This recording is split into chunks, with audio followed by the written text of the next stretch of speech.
মেয়ের সঙ্গে প্রতিনিয়ত সুন্দর সুন্দর মুহূর্তের ভিডিও প্রকাশ করে আরএস ফাহিম। ফাহিমের রাজকন্যা আসার পর থেকেই যেন আলাদাই যত্ন নেয় ফাহিম। ফাহিম ও মানজিয়ার ছোট্ট রাজকন্যা মাহিরার প্রায় 6 মাস হতে চলেছে। মেয়েকে নিয়ে এইবার মালয়েশিয়াতে গিয়েছেন ফাহিম। সেখানে সমুদ্রের পাড়ে সুন্দর সুন্দর কিছু ভিডিও প্রকাশ করেছে, যেখানে দেখা যাচ্ছে মানজিয়া ও ফাহিম মেয়েকে নিয়ে সাগরের পাড়ে হাঁটছে।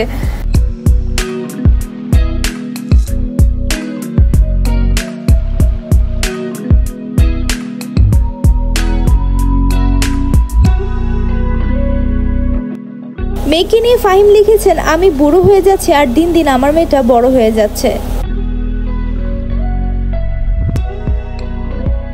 দর্শক, আপনারা কারা কারা ফাহিম ও মানজিয়ার ভক্ত আমাদেরকে অবশ্যই কমেন্ট করে জানাবেন।